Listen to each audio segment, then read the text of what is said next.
Blog থেকে সবাইকে স্বাগত। আজকের ভিডিওটা এখান থেকে শুরু করছি। আর আমি তো চলে এসেছি মাসি বাড়িতে। মাসি আমাকে কিন্তু খুব হন্তদন্ত করে ডেকে পাঠিয়েছে, আর বোন কিন্তু অনেক কিছু আয়োজন করেছে আমার জন্য। এসে আমি দেখছি, আমি কিন্তু তার আগে জানতাম না। দিদিকে আজকে আমি আইবুড় ভাত খাওয়াবো, আর আমাদের বাড়িতে তো নিয়ম নেই তো, মানে শুধু সাজিয়ে গুজিয়ে খাওয়াবো। ও তো সবসময় আমাদের বাড়ি আসে না, ফোন করলেও আসে না, ওর জন্য ওরে মিথ্যে কথা বলে নিয়ে আইছি। আর ওর বুনু বহু কিছু আয়োজন করছে, পরে দেখাবো আপনাদের। হ্যাঁ, খাওয়ার সময় আপনাদের সামনে আসবো। আর আমরা এখন সারাদিন কি কি করছি না করছি সেটা অবশ্যই তুলে ধরবো। আমি কিন্তু মাসি বাড়িতে এসে এখন ঘুরতে বেরিয়ে গেছি বোনের সাথে। এই যে বোন গাড়ি চালাচ্ছে আর আমি পেছনে বসে আছি। আমি বললাম যে আমি ওকে চালাবো, আমাকে একটু দিবি। কিন্তু এর আগের বারে চালিয়েছি, আপনাদেরকে বলেছি যে গাড়ি চালাবো, তখন ভিডিও তুলতে পারিনি। দেখি আজকে যদি চালাতে পারি। ওইদিকে জায়গা তো এবার আমি এখন গাড়ি চালাবো আর বুনি একটু ভিডিও করে দেবে আমাকে, ঠিক আছে? আমার ভয় লাগছে একটু একটু। কে গাড়ি চালাচ্ছে দেখো তোমরা। আমি তাও আর কি ডবল। হ্যাঁ, ওই যে আমি পিছনে বসে রয়েছি। দিদির ব্লগটা আমাদের এখানকার কেউ দেখে থাকলে কমেন্টে জানাবেন এই জায়গাটা চেনেন নাকি। এটা হচ্ছে মনই। এদিকে ধর।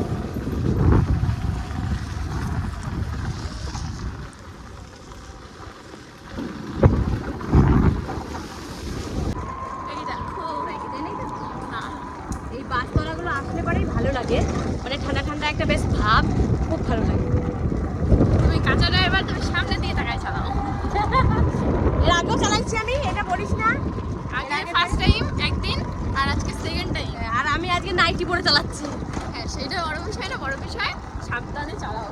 হ্যাঁ, সামনে বিয়ে, সামনে বিয়ে, যদি হাত পা ভাঙে, হাত পা ভাঙা নিয়ে যাবো বিয়ে করতে। সাবধানে না, সাবধানে যেতে হবে, সব মুখে নাও পা। হ্যাঁ, সাবধানে চলতে। Sorry sorry sorry.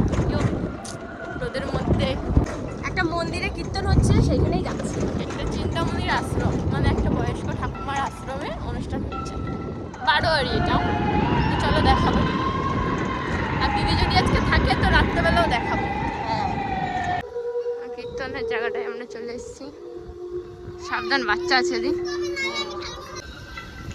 এই যে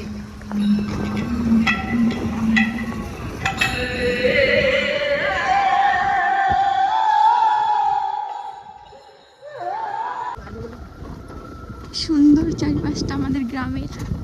আর দিদি একদিনে গাড়ি চালাচ্ছে, কিন্তু এই রাস্তা দিয়েও গাড়ি চালাতে পারছে, মানে তোমরা খালি জাস্ট দেখো। মানে ভাঙাচোরা রাস্তা তো। এর আগে যেদিন চালাইছে একটুখানি মাত্র, আর আজকে অনেকটা চালাচ্ছে, আবার এই ভাঙাচোরা রাস্তা দিয়েও কি সুন্দর ভালো চালাতে পারছে। মানে হালে হালেও একটা গাড়ি নিতে চলছে। না না, এখন নেব না।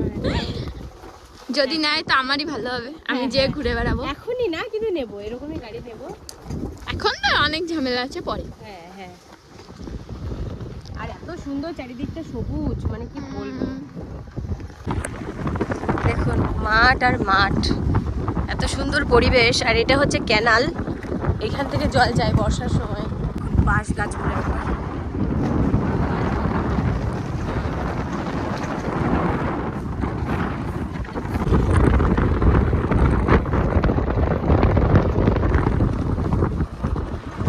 এখানে একটা মাচা করে দিয়েছে, কত সুন্দর।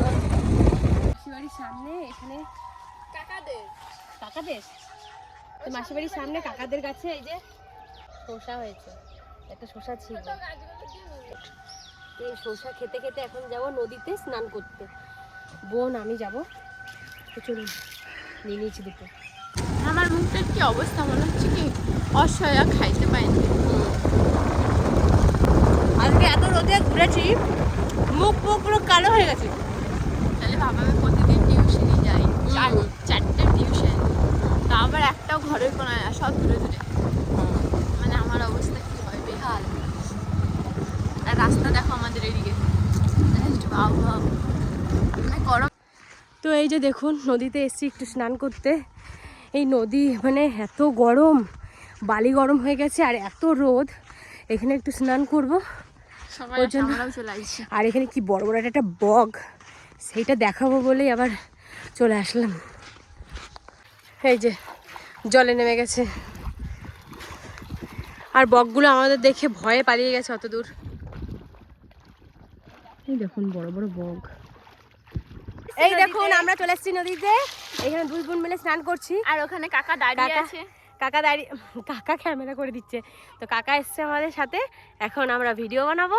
দেখুন আমরা স্নান করতে চলে এসেছি দামোদর নদীতে। একটু আগে বলেছিলাম যে বোন আর আমি আসবো, তো আমার একটা কাকা এসছে, ওই কাকাই ক্যামেরা ধরে দিচ্ছে, আর ঋতু আর আমি দুজন মিলে স্নান করছি।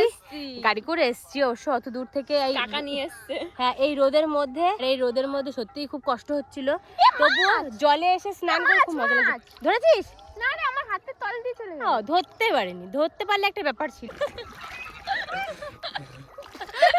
গা দিয়ে গন্ধ আসবে, দেখ জালগুলো নোংরা করে দিচ্ছিস। ডুবে গেলাম জলে।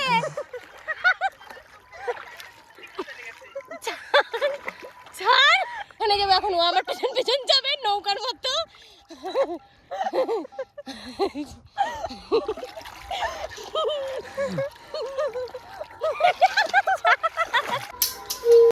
তোর মাসি রান্না বান্না করেছে আর আমি থাল সাজিয়েছি, চল দেখবি। আর তো এই শাড়িটা আমার মাসি আমার আইবুড়ো ভাতের জন্য নিয়ে এসছে, তো দেখে জানাবেন যে শাড়িটা কেমন হয়েছে। আর মাসি বললো যে আমার ব্লাউজ দিয়ে শাড়িটা পর, তো আমি সেটা পরে নিয়েছি।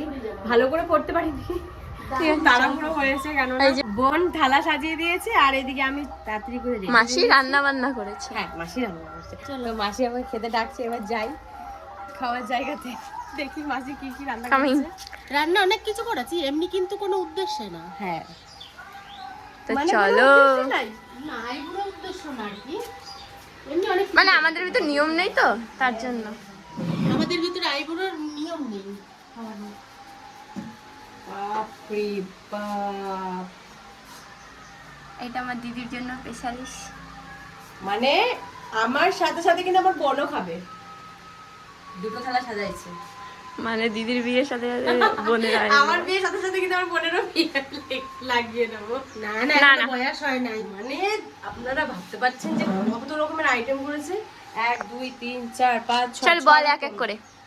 এটা হচ্ছে কুমড়ো ভাজা, বেগুন ভাজা, পটল ভাজা, শাক ভাজা, করলা ভাজা, এটা হচ্ছে চিংড়ি মাছ বাটা, এখানে লেবু লঙ্কা, এখানে হচ্ছে এটা এঁচোড় এঁচোড়, ইচড় চিংড়ি। এটা হচ্ছে এঁচোড়, এটা হচ্ছে ডাল, আর এটা হচ্ছে মাছের মাথা, এটা হচ্ছে খাসি, এটা হচ্ছে চাটনি, এটা হচ্ছে পায়েস, এটা হচ্ছে দই, আর এখানে এত রকমের মিষ্টি, আর ওখানে সালাদ।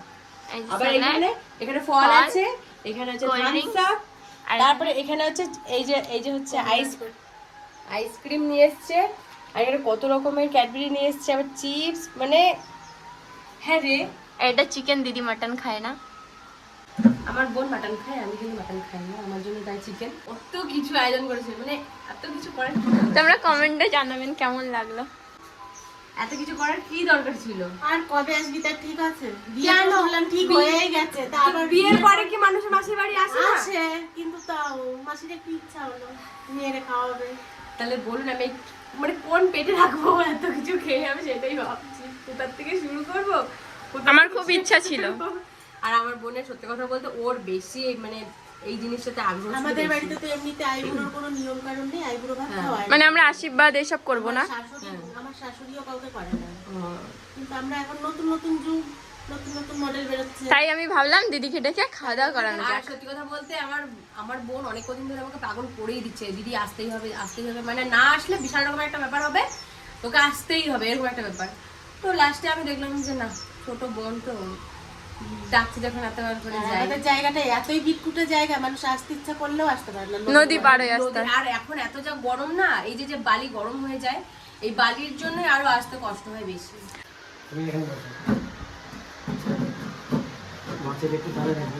হ্যাঁ নে বাবা এবার শুরু কর খাওয়া দাওয়া। তো এবার শুরু করি, অনেক বেলা হয়ে গেছে, 3টে 3:30 অনেক কিছু আয়োজন করছে, মানে কি বলবো, আমার মাসি কোন সকাল থেকে যে শুরু করেছে আমার বাইরে। 5 রকম ভাজা, 6 রকম, 5 রকম করতে হয়।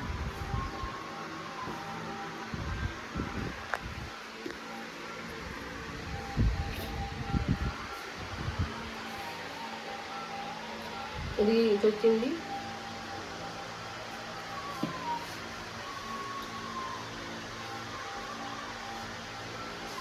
এবার টুকটুক করে তুমি খাওয়া দাওয়াটা কমপ্লিট করে নাও। আস্তে আস্তে বসে বসে খা, হ্যাঁ? না না খিদে পাইনি আমার একটু, এবার একটু লেগ পিসটা খাবো।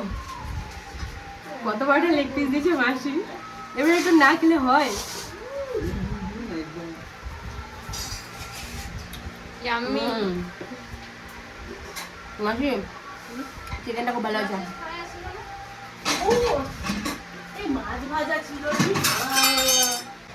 চিকেনটা শেষ, মাছের মাথা দিয়েছে।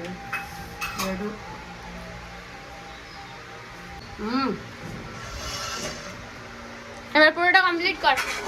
সেই রান্না হয়েছে। এই আমার মাসিও কিন্তু আমার মায়ের থেকে কিছু কম যায় না।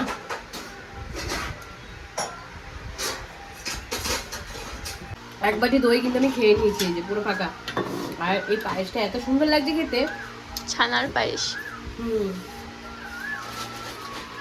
আমার এদিকে কিন্তু মোটামুটি খাওয়া কমপ্লিট, তো সব কিছু আর খেতে পারছি না।